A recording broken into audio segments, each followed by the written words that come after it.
It's fantastic to see you all here this fine evening. I am super excited for this session. I'm glad that you're here with me. I know that there are many options on a Tuesday night. I treasure the time that we have together. So I want to welcome Joy. Welcome. I know we have a few Joys. So Joy Maxey, welcome. Adina Malka, welcome. Hey, Rosita, welcome. David from the Big Apple, welcome. Good to see you. Linda, welcome. Steve from the lake. Maybe? Yes? Still there? Nice. Welcome, welcome.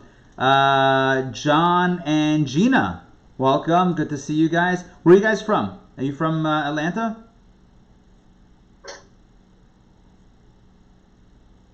Roswell. Roswell, nice. Very cool. Welcome, welcome. Ray, welcome. It's good to see you. Sorry? I took one of your classes, the 6th grade Decisions in Jewish History. Oh, nice. Very cool. Awesome. Great. Well, welcome back. Ray, it's great to see you. Karen, it's great to see you.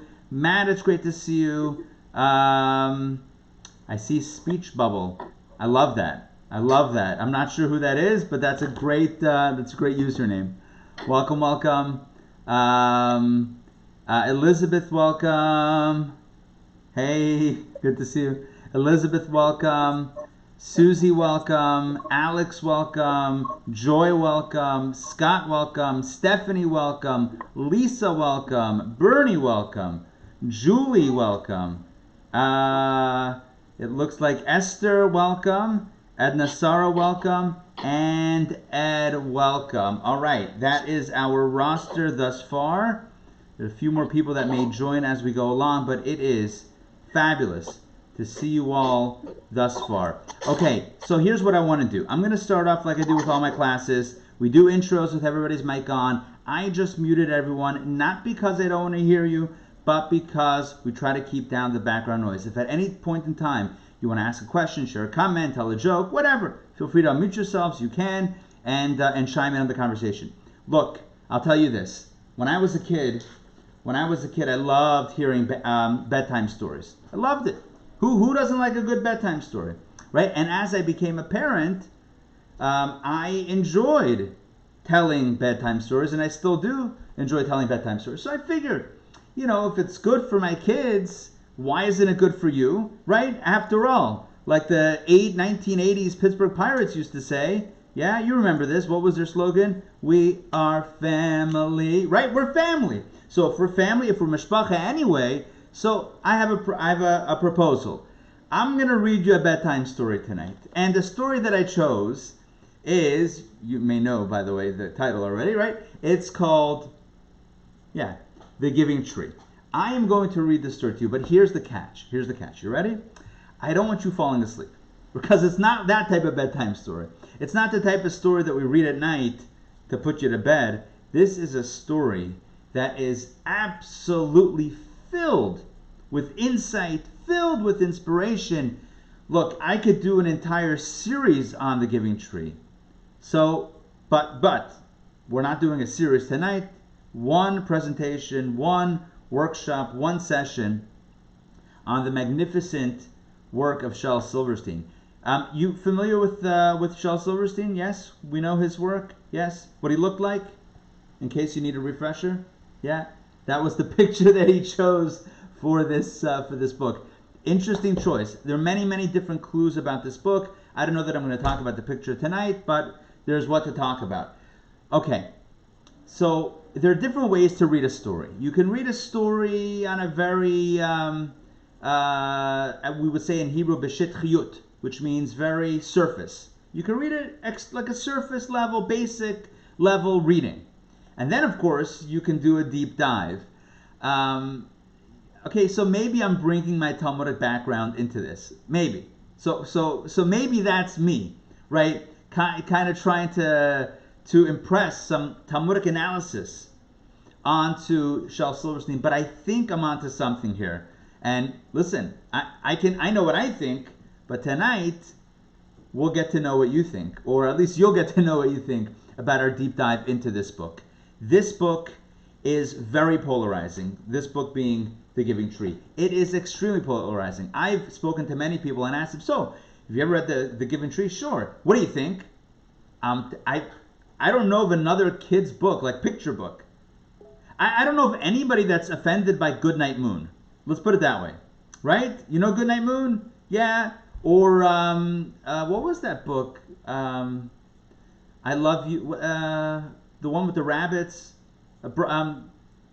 Karen, I see your... Love You to the Moon and Back or whatever. Yeah, I Love You to the Moon and Back, and the kid... Oh, I love that book. Karen, what is it called? I see you're trying to tell me. Oh, are you, you're muted again. Okay, fine, listen. Love You Forever. Love You Forever? Is that the one you're thinking about? Maybe. How Harry... about Runaway Bunny? Runaway Bunny? Maybe it's Runaway Bunny. Is it Runaway Bunny is written by the same author as Goodnight Moon. Margaret Weiss Brown. Yes? Margaret Weiss Brown, right. Good. Yes, that's what I'm talking about. Runaway Bunny. I love that. I love the ending. It's so tender. It's gewaldic. It's sweet. It's precious. Right? The little bunny falls asleep in the mommy bunny's arms, and it's so beautiful. Yeah, I love you to the moon, and then that mother one-ups the bunny. That was always a little weird. But like, no, I got, you can jump here, I can jump there, you can stand on your head, I can stand on 3 heads, whatever, all that stuff. But the bottom line is, I don't know if anybody that's polarized or offended by that book. But here's the crazy thing. Pull out The Giving Tree. Some people love it. Oh my, what a wonderful book. It's fantastic. By the way, I'm not going to tell you how I feel yet. Oh, you'll find out soon. And I'm not going to tell you how to feel, how you should feel. You'll decide that. Runaway Bunny, yes. Excellent. Thank you. So I'm not going to tell you what I feel yet. I'm not going to tell you how to feel. I don't know how you feel as of like up until this evening. Do you love it? Do you hate it? Oh, guess how much I love you. That's what it was. Oh, I think Julie's right, actually. Plot twist. I don't think it's Runaway Bunny. I think it's Guess How Much I Love You. Thank you, Julie. All right. Anyway, this book is polarizing. People love it. People hate it. Trust me, I've done deep dives. You know what I'm talking about. We're speaking about bunnies anyway. You know the rabbit hole of the internet. You know what I'm talking about, right? Where you like, oh, this is a cool topic. 5 hours later, you're like knee deep, wading in like message boards and layers of stuff. If you've never tried it, God bless you. It's fantastic. Well, then you've been spared. But if you've done it before, it's also kind of amazing to kind of have that deep research. I digress. The point is that this book, The Giving Tree, is so polarizing. And across the internet, people love it, people hate it. People want to ban it. People think it's the best thing since, I don't know, since sliced bread. So what I want to do tonight, I want to read the book. I'm going to read the book. Then I'm going to ask a bunch of questions. I think I'm going to do this. Maybe ask questions, maybe point out some things. We'll have a discussion, and then I want to share with you a Jewish perspective on The Giving Tree. Now, you know Shel Silverstein. With a name like Silverstein, you kind of got to be Jewish at that point, right? I mean, Shel Silverstein, Jewish guy, whether he was writing hold on one second. Okay. Whether or not he was writing a Jewish book intentionally, I don't know. But I believe with every fiber of my being, this is all I'll say right now because I'm holding the rest for soon, but I'll tell you this. I don't believe he was writing this for kids. I know it's a kid's book. I know it's a picture book. I don't believe I don't believe this is intended solely or even primarily for children. I think this is a very deep book. It's always struck me as being kind of like Sesame Street, where it was written on 2 levels, one for the kids and one for the adults. Yes. I have LaCroix in my hand, and I was about to take a sip, but here's what I'll drink to that. L'chaim. Look, many things are written on multiple levels. You know, they have, I don't know, anything like Finding Nemo or all these things. You have humor on multiple levels. You have plots on multiple levels. But my belief here with The Giving Tree is primarily, not also for adults, primarily it's an extremely deep book with a very powerful message. Like I wrote in the promotional, I'm assuming you all saw the promotional materials that I wrote up, that we put together. There are messages for education, messages for parenting, messages for leadership, and really for life itself. So all three areas and beyond, there are such incredible messages. Steve is writing in the chat box, it was published October 1964, correct? This is a book that's been around for a while, and its messages ring true to this very day. Before I start reading, the way we're going to do it is, if you have a copy, you can bring it, if you want. But I'm going to pull up. I have a PowerPoint with slides that has the book which has the illustrations and the text. So we'll do a reading. Like I said in the intro, I love reading books. So I'll read you a story. I'll put it up on the screen. You're going to see it together. It's not exactly the same layout as the book itself, just due to graphical considerations. It just you'll see what I mean. It's not exactly b'diyuk, perfectly aligned with the layout of the book, but it's 90 to 95% there. So you're getting pretty much the original, different font, whatever, but you'll see what I mean. One thing I want to ask you to think about before I start, and I'm about to start, before I start reading the book, I want you to think about the following question. 4-word question. You ready? Who is your tree? That's the question. Who is your tree? So let's begin. Like I said, I'm going to share my screen. Let's hope this works nice and smooth. Please let me know if you can see my screen. Can you see my screen? Please give me a thumbs up or unmute yourself to let me know that you can. Yes? It should be full screen now. Can you guys see that? Beautiful. I love technology, right? Especially when it works. Technology when it works is fantastic. Okay. Good. Let's start. Well, what's the title of the book? As you may have noticed, the title is The Giving Tree, and the author is Shel Silverstein. Okay. And you see there, the very cute picture on the cover picture, a little boy who is at a young age, right, with his hands outstretched, and the tree is giving him the apple. Okay. It's a little foreshadowing for the plot. Once again, The Giving Tree by Shel Silverstein, originally published, as Steve mentioned before, in 1964. Let's start. Guys, I hope you're all relaxed. I hope you're all comfortable. Let's begin. Once there was a tree, and she loved a little boy. Now, let me point out a few things in the illustration. Do you see the little boy? Please unmute yourself if you see it. Can anyone see? Can you spot the little boy? Yes? Yeah, Where's the little boy? to the right. To the right. You see his leg. His leg is just creeping into the picture. He's approaching. Okay, so we have the tree, and she loved a little boy. And every day, the boy would come. You notice the body language of the tree? Maybe it's funny to call it body language. You see that? Tell me, again, unmute yourself if you want to jump in on this. What is the body language of the tree? 2 arms hugging, reaching out to hug. Reached out, arms outstretched, ready to embrace. The boy is on his way. Right before we saw the leg. Right, I just went back a page. Before we saw the leg, now we see the rest of the boy emerge. The boy is running head first to the tree, and she is ready. She is ready with arms outstretched. Okay. And the story continues, and he would gather her leaves. You notice what's in his right hand? You see the leaves? And he's reaching up for some more.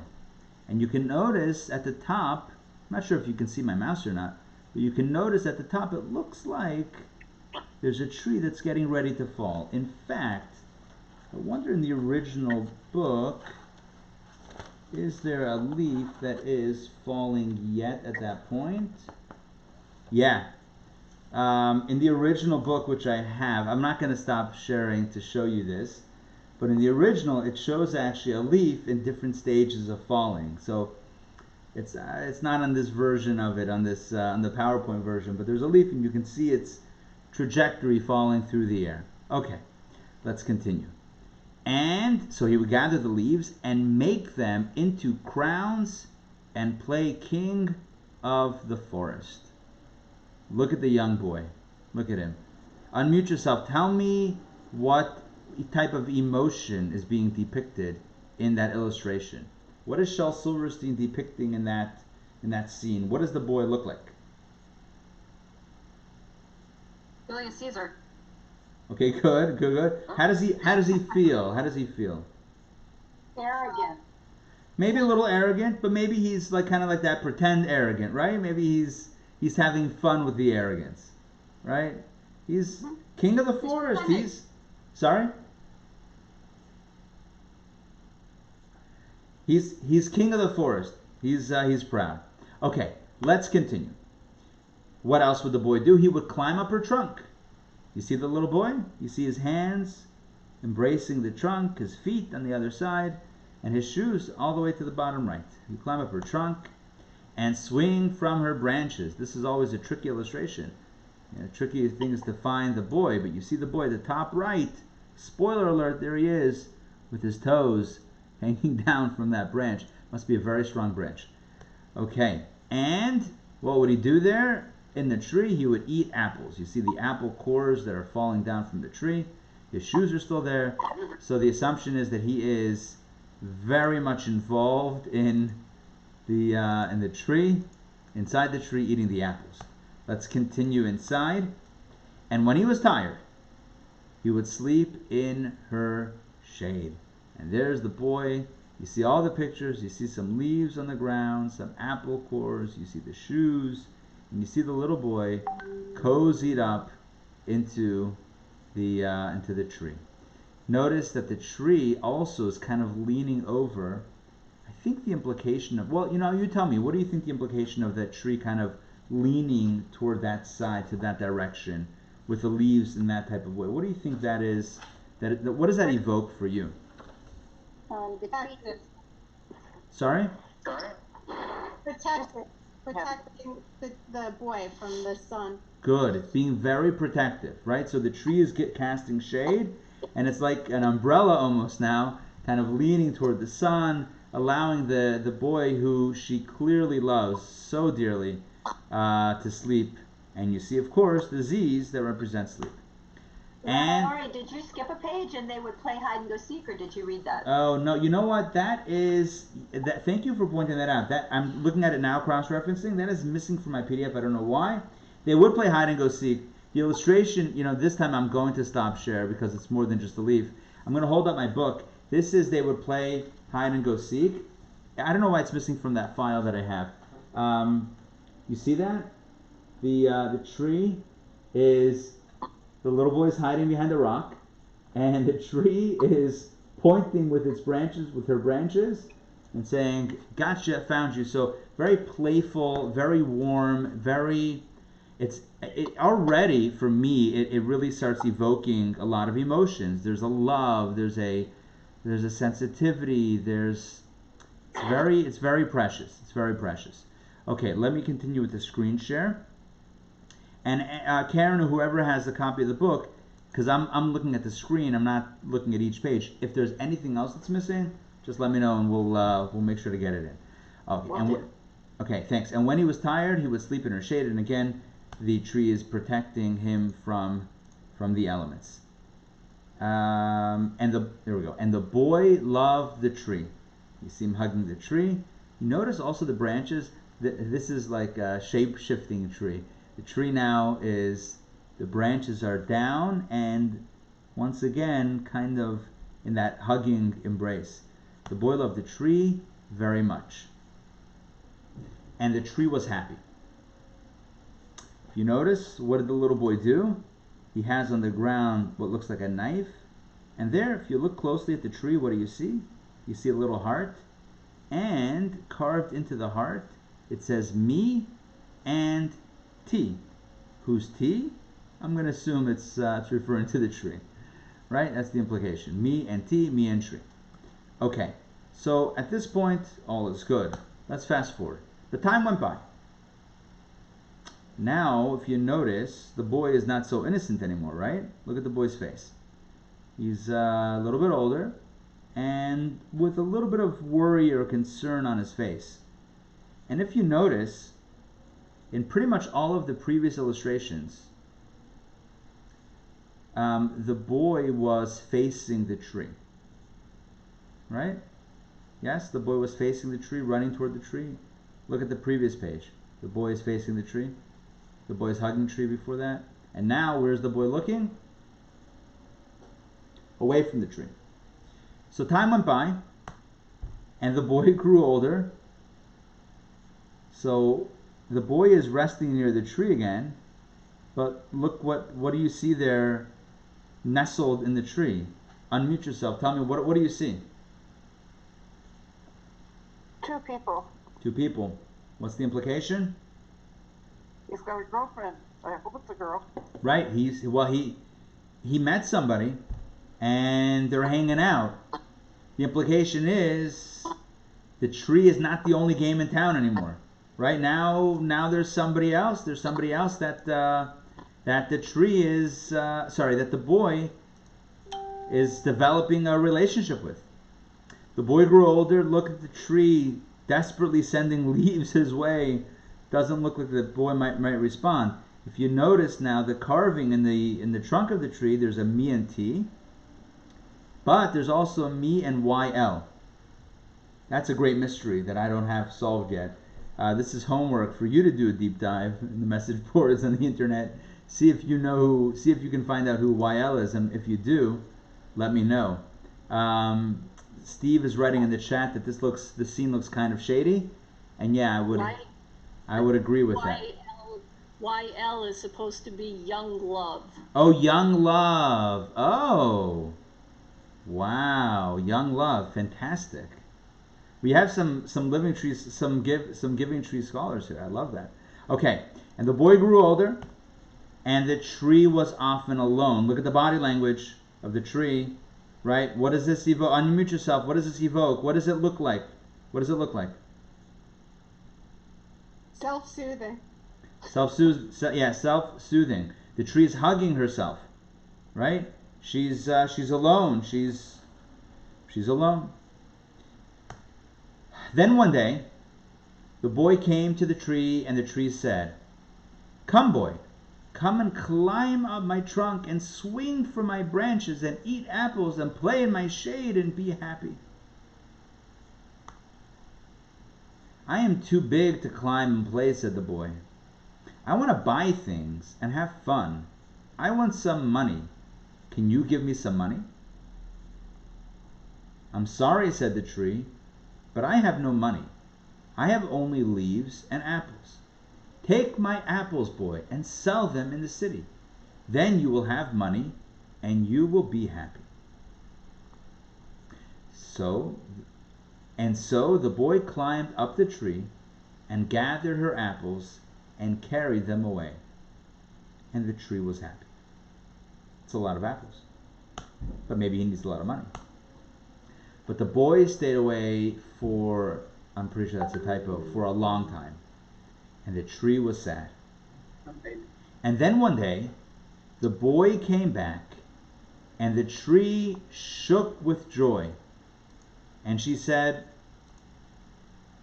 "Come, boy, come, climb up my trunk and swing from my branches and be happy." You see the boy is getting older. You see that picture? Not a little boy anymore. That was a big boy, right? Okay, but the tree is very excited to see him. She says, "Climb up my trunk, swing from my branches, and be happy." "I am too busy to climb trees," said the boy. "I want a house to keep me warm," he said. "I want a wife, and I want children, and so I need a house. Can you give me a house?" "I have no house," said the tree. "The forest is my house. But you may cut off my branches and build a house. Then you will be happy." And so the boy cut off her branches and carried them away to build his house. By the way, I love this picture. Well, okay, I should qualify this. It's a very bittersweet picture, but I always kind of find it amusing that this boy, man, is about to build a house from the least amount of wood that I've ever seen in my life to build a house. But I digress. It's going to be a very small house, but I understand this in the context of the story. So the boy cut off a branch and carried them away to build his house. Okay, let's continue. Oh, and the tree was happy, right? The tree was happy. But the boy stayed away for a long time. You see the boy now? Not so young anymore. And when he came back, the tree was so happy she could hardly speak. "Come, boy," she whispered. "Come and play." "I am too old and sad to play," said the boy.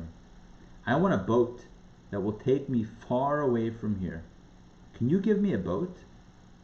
"Cut down my trunk and make a boat," said the tree. "Then you can sail," it's a typo, "then you can sail away and be happy."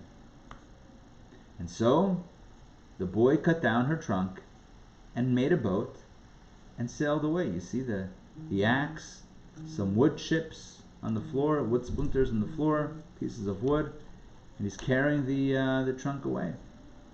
He made a boat and he sailed away. And the tree was happy, but not really. And after a long time, the boy came back again. "I am sorry, boy," said the tree, "but I have nothing left to give you. My apples are gone." "My teeth are too weak for apples," said the boy. "My branches are gone," said the tree. "You cannot swing on them." "I am too old to swing on branches," said the boy. "My trunk is gone," said the tree. "You cannot climb." "I am too tired to climb," said the boy. "I am sorry," sighed the tree. "I wish that I could give you something, but I have nothing left. I am just an old stump. I am sorry." "I don't need very much now," said the boy. "Just a quiet place to sit and rest. I am very tired." "Well," said the tree, straightening herself up as much as she could, "well, an old stump is good for sitting and resting. Come, boy, sit down and rest." And the boy did. And the tree was happy. The end. That's the book. That is the book. Timeless classic. It's one of consistently rated or voted or whatever, one of the top children's books of all time. To me, it's very heavy with emotion. I'm just speaking personally. There's a lot of emotion in the book. And like I said at the top, there are many different ways to read the book. Many different understandings of the book. What I want to do is share with you a Jewish perspective. That's what I call tonight's event, The Giving Tree, a Jewish perspective. Is this the only perspective? No. Is it the only Jewish perspective? Probably not. It's my perspective, and it's a Jewish perspective. So before we analyze the book, I want to ask you a question. First of all, do you remember my question, the question that I asked you, the 4-word question that I asked you before we started? Yeah? Unmute yourself if you can remind me what my question to you was. What was my question? Who is your giving tree? Who is your tree? Who is your tree? Okay? So now, if you'd like to share, I'd like to hear. Who is your tree? Or who was your tree?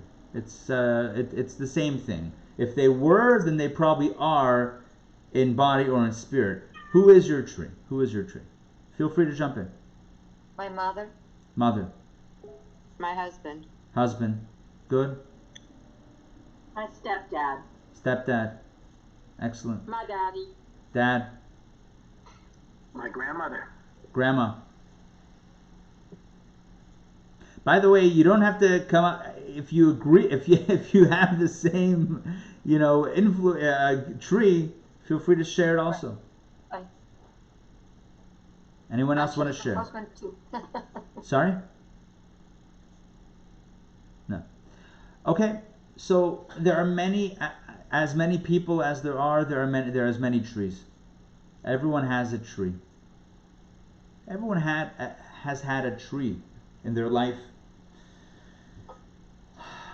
Next question. Why does the tree keep giving and giving? What motivates the tree? Why is the tree giving and giving and giving? What do you It think? makes the tree happy. Good. It makes the tree happy. What else? What else? The tree is codependent. The tree is an enabler. Well, hold The tree- on. Hold on. So hold on 1 second. Hold on. Hold on. So, What else? Good, but good point, Julie. I don't disagree with you. Julie, I don't disagree with you, but I want to get back to it in a little bit. sorry. But what- your question was, what? Say your question again. What's motivating the tree to give? Does anyone feel like what's motivating the tree to give is love? Love for the boy? Yes? Yeah? Yes. And many people feel that. Many people feel that. Unboundless love, unselfish love. Just giving and giving and giving and never stopping to give, even to the end, even when there's nothing left to give. I'll give the stump, right? It's to max, 100%. Good. Unlimited chesed. Chesed. Okay, good. Unlimited. Yes. The tree is a Jewish grandmother. Oh. Jewish grandmother. Okay, good. That's what I say. Susie, did you want to jump in with something? Because while she was giving and everything was wonderful, she was also demanding something for herself. She was getting fulfilled by what she gave him. Excellent point. Excellent point. So would you say it's love, or is it maybe, is there a tinge or an element of selfishness perhaps there as well that you're alluding to? It seems like it's unconditional love. This is, by the way, this question that I just asked you that we're discussing right now, and I'm enjoying the different perspectives. This is at the core of what I would like to call the great polarization of the giving tree. The apple core? Some people look at the apple core, exactly. No, this is at the, no pun intended, or all puns always intended. This cuts right. This goes straight. I'm just going to use it again. This goes straight to the core of what I consider to be the polarization around this book, because those that feel that this is the greatest expression of love have one way of looking at the entire book, and those that feel, well, wait a second, hold on, there's another agenda here, right? Then it becomes a much darker tale, and pretty much most of the time people look at it kind of one way or the other. It's also possible to see both ways at the same time, but I think most of us are inclined to see it one way or the other. Again, we're going to explore this at length tonight. I just want to start off with these few questions. Now, what do you think about the boy? Let's talk about the boy. Yeah, how would you describe him? Is he a normal kid? Is he what traits jump out at you about this boy? Again, unmute yourself, jump in this conversation. He was the taking boy. She was the giving tree, he was the taking boy. So that's what he did, but give me some sort of adjective to describe him. How would you describe him? How would you characterize him? This kid who's the all-American kid of the 1960s. Okay, but give me more. Give me an adjective. How would you describe him? Huh? He becomes mature and embraces the outside world. Okay, because he's growing up a little bit. Right. Steve said that he is selfish, right? He's selfish. He keeps on taking, right? Or thankless. Never do you hear a thank you. Never once said thank you. Just went on his merry way. When he was a kid, at least he made an etching, a carving in the tree. Me and T to express his love. Maybe he hugged the tree, whatever, he's hanging out. But as he got older, garnished. I have here in the chat, Linda's writing, selfish, thoughtless, unaware, right? He's completely in a different place, just completely focused on self. Anybody have any other descriptions? Maybe a completely different description of the boy. Jump in. Oh, Rabbi, I was just horrified when I saw him making off with the crown of, the crown of the tree, the leaves, the branches. Who does that? What kind of kid is this? Horrifying. Seems like a rotten kid. All right, yeah, listen, we're gonna do some puns here tonight. It's gonna happen, right? Seems like a spoiled kid, huh? Sorry, Matt. What did you say? There's something really sad about his life. I guess I'm focusing on the older kid that he wants to build their house I don't know if he ever got his family. He wants to go run away from everything, probably because his life is terrible, and he comes back as sad old man. Excellent, excellent. I'm going to get there in a second. Hold that thought. Excellent thought. Hold on to that thought for a second. We're going to get there in a moment. How else would you describe the boy? As other, listen, we have one angle so far that he is thoughtless, he's selfish, he's self-absorbed, he's right. It's pleasure driven. He's a loner. What else? Give me something else. Any other adjectives? He never grew up. He never was able to figure out how to take care of himself. Never. Be a mature person. Good, excellent. Never grew up. What else? Good, good, good, excellent. Materialistic. Materialistic. What else? Lonely. Lonely. Okay. It's like joyless, right? The tree is always happy, but the boy is always good. All right, hold on to that idea. Hold on to that idea. I want to ask you another question. I told you I have a bunch of questions. Sorry? Disconnected. Disconnected. Good. I want to share with you the screen one more time. Let's see if it's still in the same place. If it is. Okay, here we go. 3, 2, 1. Share. Tell me for a moment. Take a look at this picture. This is the very last illustration in the book. This is the final page. I mean, before obviously the end pages and the back cover, but this is the last of the inside pages. Yeah? Tell me something. Answer, please, the following question. Again, this is a discussion. Answer the question. How would you describe this picture? Is it a happy picture or is it a sad picture? Weigh in. Sad and unsatisfied. Sad, and satisfied, yeah. Unfulfilled, rudderless. Yeah. What do you feel? On the other hand, though, I agree with whoever wrote the comment, bittersweet, because he's come back to source. I mean, this is where he started from, and we start the book with him in the tree, and now here he is at the end of his life cycle, kind of, sort of, and he has come back to source. I see that. Yes, good point. Good point. At the same time, it's easy also to sense a bit of sadness here as well, right? And I think it's interesting that his hat is off. Yeah. I'm trying to figure out what that means. That was my next question, Karen. That was my next question. Yeah, that was my next question. I want to know so what do you think? Let's discuss it now, and everyone chime in on this. What do you think? What does the hat? What does the hat represent? Like people usually take their hat off, when they're home, when they're inside. They've, they at this point, he's not hiding himself, or he's not covering himself, or, but then on the other hand, if you look at it from a Jewish perspective, he is not connected. I mean, if you look at it from like a kippah perspective, he doesn't have that connection with God at that moment. So I could see it from two different perspectives. Right. Interesting take on both sides. Anyone else want to weigh in on the energy of this picture? Happy, sad, somewhere in between? Well, I think Patty